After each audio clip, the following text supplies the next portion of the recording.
Hey guys, welcome back to my channel. आज का हमारा टॉपिक होगा article 12 of our fundamental rights, जो कि हमें प्रोवाइडेड है इंडियन कॉन्स्टिट्यूशन में। जैसे कि मैंने आपको पहले भी बताया है कि इंडियन मतलब ये हमें हमारे कॉन्स्टिट्यूशन में ये सारे rights as a guaranteed rights provided हैं। ओके, और फंडामेंटल राइट्स हमारे आर्टिकल 12 टू आर्टिकल 35 दिए गए हैं। तो आज हम पढ़ेंगे आर्टिकल 12, जो कि स्टेट को डिफाइन करता है। मतलब हमें बताता है कि स्टेट क्या है। जैसे कि आप कोई भी केस लॉ जब देखते होंगे जिसमें लिखा होगा दिस वर्सेस स्टेट, मतलब किसी भी केस में जब हम स्टेट के अगेंस्ट शू करते हैं तो वो स्टेट होता क्या है, कौन है स्टेट, ठीक है, इसके बारे में आज हम जानेंगे। और जैसा कि आपको पता है जो हमें फंडामेंटल राइट्स प्रोवाइडेड है, जो हमें दिए गए हैं, वो किसके अगेंस्ट है, स्टेट के अगेंस्ट। और स्टेट अपनी रिस्पॉन्सिबिलिटीज़ से एस्केप नहीं हो सकता है। ठीक, तो मैं अब आपको बताऊंगी कि स्टेट होता क्या है, कौन कौन आता है स्टेट में। तो पहला है government and parliament of India, second government and legislature of state, third local authority, fourth other authority. Okay, यहाँ पे गवर्नमेंट और पार्लियामेंट ऑफ इंडिया ये तो सीधे सीधे बोल दिया कि जो इंडियन पार्लियामेंट है वो और जो स्टेट लेजिस्लेचर है वो। ठीक, लेकिन यहाँ पे अब बात करेंगे लोकल अथॉरिटी, अदर अथॉरिटी, ये क्या होता है, कौन है जो लोकल अथॉरिटी में आते हैं और कौन है जो अदर अथॉरिटी में आते हैं। ठीक, पहले हम बात करेंगे लोकल अथॉरिटी के बारे में, जो कि डिफाइन किया गया है section 3 clause 31 of the general clause act के। ठीक है, इसमें कौन कौन सी अथॉरिटीज़ आती हैं, जैसे म्यूनिसिपैलिटीज़, डिस्ट्रिक्ट बोर्ड, पंचायत, ये सारे लोकल अथॉरिटी में आते हैं। जो कि जब हम पंचायती के रेफरेंस में जब कोई केस डालते हैं तो हम वहाँ पे भी स्टेट का यूज़ करेंगे। जो पंचायत होती हैं, जो डिस्ट्रिक्ट बोर्ड्स होते हैं, जो म्यूनिसिपैलिटीज़ होती है, वो सारे लोकल अथॉरिटी के अंदर आते हैं। और लोकल अथॉरिटी क्या है, ये भी एक स्टेट है, ये भी स्टेट को डिफाइन करता है। ओके, अब हम बात करेंगे अदर अथॉरिटीज़ के बारे में। देखिए, अब तक parliament of India, legislature of state, local authority, ये सारी चीज़ें तो बिल्कुल क्लियर हो गई हैं।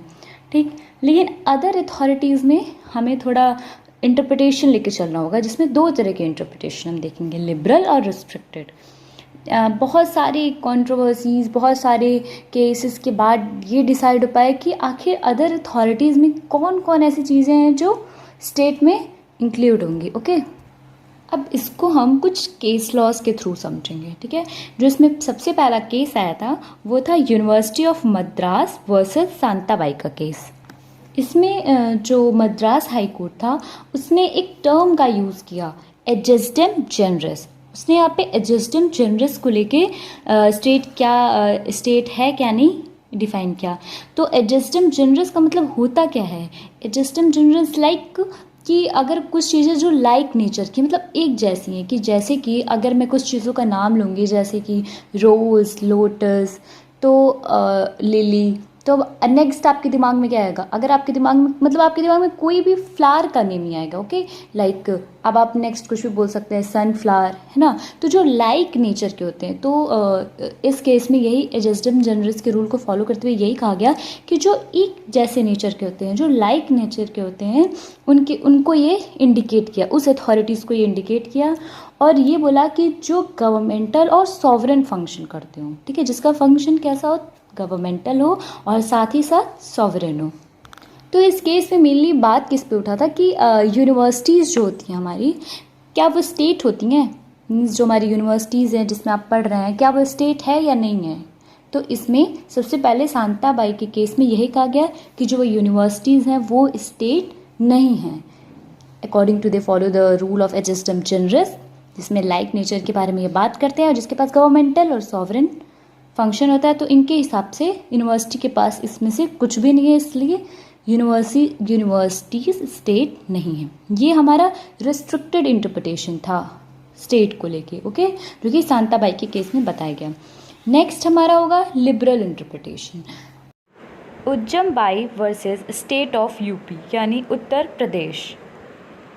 नेक्स्ट इसमें क्या हुआ कि इस केस में जो कोर्ट थी उसने जो पिछले रिस्ट्रिक्टिव इंटरप्रिटेशन थे उसको रिजेक्ट कर दिया, उसको नहीं माना उन्होंने बोला कि जो भी मद्रास हाई कोर्ट ने जो भी अपना रिस्ट्रिक्टिव इंटरप्रिटेशन जो भी दिया है वो हम एक्सेप्ट नहीं करेंगे। हाँ, और इन्होंने आर्टिकल 12 के अंदर बताया कि आर्टिकल 12 में जो भी बॉडी स्पेसिफिकली नेम्ड किए गए हैं, जैसे कि government of the union, state legislature, है ना, इन सब लोकल अथॉरिटीज़, तो इन सब में तो कोई कॉमन जेनस नहीं है। मीन्स जैसे कि उन्होंने एडजस्टम जेनरस का रूल फॉलो किया था, तो इस केस में ये कहा गया कि इसमें तो हमें कोई कॉमन जेनस नहीं दिख रहा है।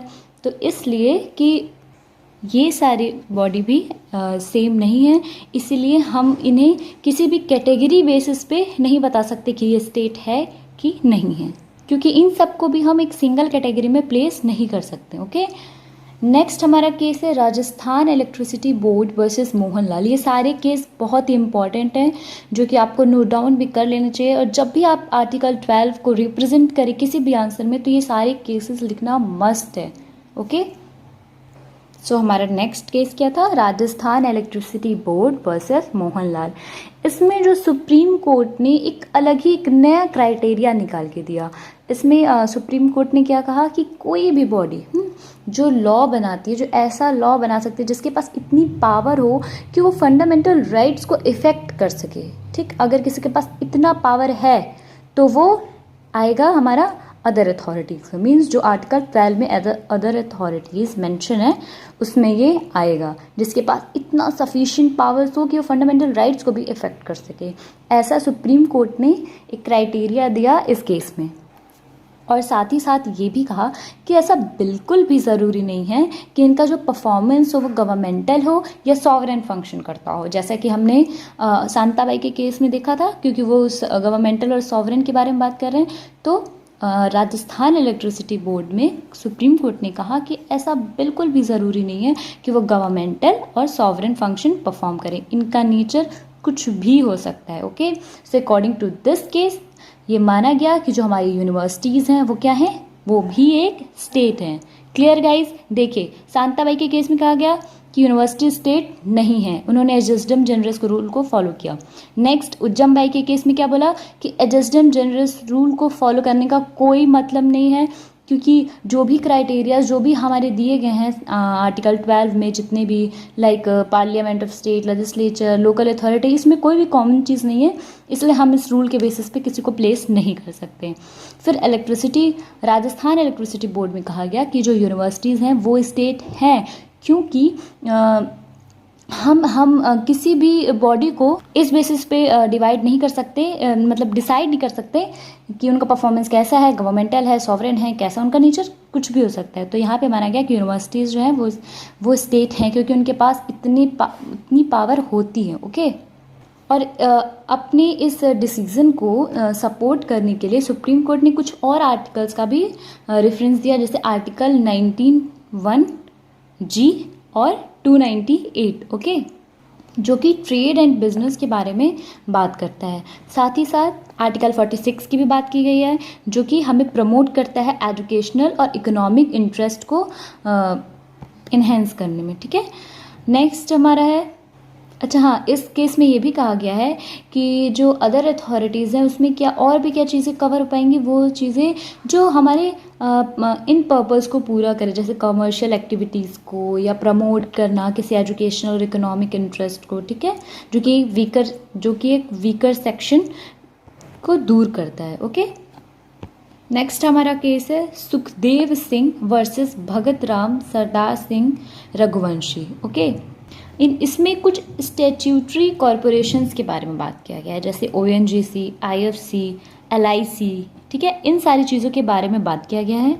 इसमें कुछ एक्ट्स को भी लिया गया है, जैसे कि oil and nature gas commission act 1959, the industrial finance act 1948 and life insurance 1956। ठीक है, फिर ये बात इसमें उठाया गया है कि ये सारे जो हैं ये क्या स्टेट की डेफिनेशन में आते हैं।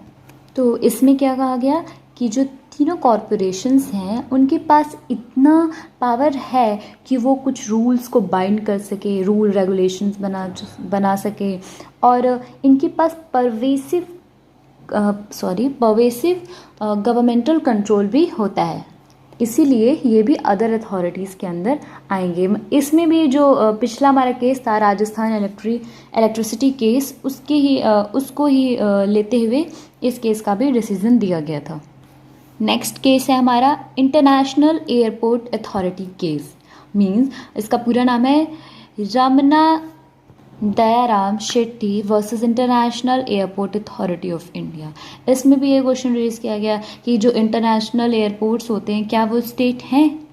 इसमें मतलब इस केस में क्या हुआ था कि जो आर.डी. शेट्टी रहते हैं, वो एक टेंडर अप्लाई करते हैं, पर कुछ डिस्क्रिमिनेटरी रीजंस की वजह से उनका टेंडर एक्सेप्ट नहीं हुआ, तो उन्होंने फंडामेंटल राइट्स के इन्फ्रिंजमेंट के लिए केस किया। ठीक, फिर यहाँ पे क्वेश्चन ये अराइज होता है कि ये जो इंटरनेशनल एयरपोर्ट है क्या वह स्टेट है भी, क्योंकि अगर वो स्टेट नहीं होगा तो ऐसा कोई केस बनेगा ही नहीं, क्योंकि उन्होंने उसी के अगेंस्ट केस किया था ना कि इंटरनेशनल एयरपोर्ट अथॉरिटी, तो वो अगर वो स्टेट नहीं है तो ऐसा कोई अगर वो स्टेट नहीं है तो ऐसा कोई केस नहीं बनेगा। फिर डिसीजन क्या निकल के आता है कि जितने भी पावर्स हैं इंटरनेशनल एयरपोर्ट अथॉरिटी के, वो सारे एक्सरसाइज किसके द्वारा किए जाते हैं, सेंट्रल गवर्नमेंट के द्वारा। ठीक है, और सारे इन्वेस्टमेंट जो होते हैं, जितने कैपिटल उसमें इन्वेस्ट किए जाते हैं, वो भी कौन इन्वेस्ट करता है, सेंट्रल गवर्नमेंट।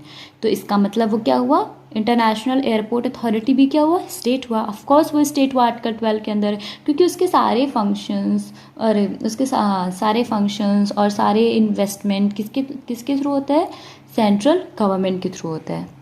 इस केस में फंक्शनल एस्पेक्ट्स थे उन पे बिल्कुल भी वेटेज नहीं दिया गया था। ठीक है, कि क्या वो मतलब सॉवरेन फंक्शन परफॉर्म करते हैं कि नहीं करते हैं, इस चीज़ पे बिल्कुल भी वेटेज नहीं दिया गया था। बस ये देखा गया था कि इस पे गवर्नमेंट का मतलब, इसमें क्या देखा गया कि जो सेंट्रल गवर्नमेंट थी उस पर उसका फुल कंट्रोल था। ठीक है, इसलिए ये स्टेट के अंडर में आएगा, और उसको फाइनेंशियली भी सपोर्ट कर रहा था, इसलिए भी स्टेट के अंदर आएगा। ठीक है, तो स्टेट को डिफाइन करने के लिए इसके पास पूरे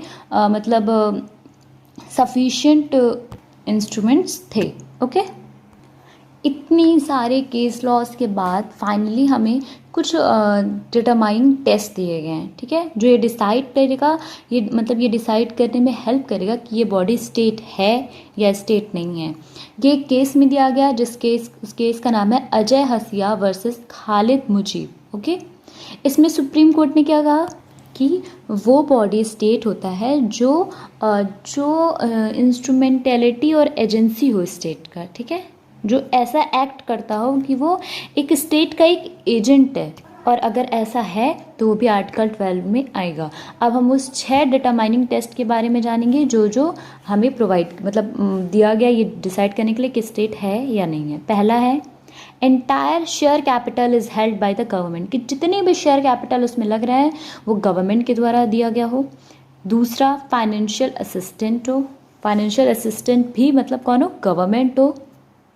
Monopoly status is protected by state. Fourth, there is a deep and pervasive state control. Okay, मतलब किसका कंट्रोल होना चाहिए, स्टेट का कंट्रोल होना चाहिए। Fifth, function is of the public importance और are related to government function. जो भी उसका फंक्शन है वो कैसा, वो पब्लिक इम्पॉर्टेंस में आए।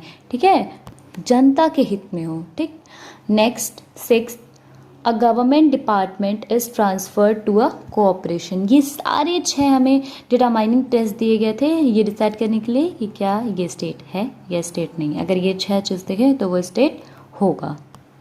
एक और केस था सोम प्रकाश वर्सेस यूनियन ऑफ इंडिया, जिसमें 5 क्राइटेरियाज दिए गई थी। जो यहाँ पे आपके स्क्रीन पे जो लिखा हुआ है यही सारे वो 5 क्राइटेरियाज हैं। और इस केस में ये बताया गया था कि जो भारत पेट्रोलियम है वो स्टेट के अंडर में आएगा, अंडर कंपनीज एक्ट 1956 के। और मैं आपको बता दूं कि जो पॉलिटिकल पार्टीज़ होती हैं वो स्टेट नहीं होती हैं, वो स्टेट की डेफिनेशन में बिल्कुल भी नहीं आती हैं। इसीलिए वो कोई भी रिट इशू नहीं कर सकते हैं, जो कि हमें आर्टिकल 32 के अंडर करते हैं उसके थ्रू वो कोई रिट इशू नहीं कर सकते, क्योंकि वो स्टेट के डेफिनेशन में नहीं आते हैं। नेक्स्ट एक बहुत ही इम्पॉर्टेंट इसमें हेड है ये, जो कि है कि जो हमारा जुडिशरी है क्या वो स्टेट है, जो हमारी जुडिशरी है क्या वो स्टेट है या नहीं है। क्योंकि ये स्पेसिफिकली हमारे जो डेफिनेशंस दिए गए हैं आर्टिकल 12 में, उसमें तो मेंशन नहीं है, तो इसका मतलब क्या ये स्टेट है, ये स्टेट नहीं है। तो इसका जो डिसीज़न है कि ये जुडिशरी स्टेट है या नहीं है, ये डिपेंड करेगा दो डिस्टिंक्शंस में। देखिए, जो हमारी जुडिशरी होती है वो दो तरह से परफॉर्म करती है, एक जुडिशियल फंक्शन, एक नॉन जुडिशियल फंक्शन। जो जुडिशियल फंक्शंस होते हैं वो स्टेट के डेफिनेशंस में नहीं आएंगे, लेकिन जो नॉन जुडिशियल फंक्शंस होते हैं जैसे कि लेजिस्लेचर, एडमिनिस्ट्रेटिव, ये सारे किस में आएंगे, स्टेट के डेफिनेशन में आएंगे। क्योंकि जो हमारे जुडिशियल फंक्शन होते हैं उसमें जो भी डिसीज़न दिया जाता है वो उस पर्सन के एक्ट के ऊपर दिया जाता है, ठीक है। उसको आप फंडामेंटल की राइट का वायलेशन नहीं कह सकते हैं, क्योंकि जो भी डिसीज़न वहाँ पे दिया जाता है वो उस पर्सन के एक्ट के ऊपर दिया जाता है। लेकिन जो नॉन जुडिशियल फंक्शंस हैं जैसे जो एडमिनिस्ट्रेटिव और लेजिस्लेटिव हैं वो किस में आते हैं, वो स्टेट के डेफिनेशन में आते हैं। इसमें भी कुछ केस लॉ है, Naresh Shridhar versus state of Maharashtra. Next AR Antulay versus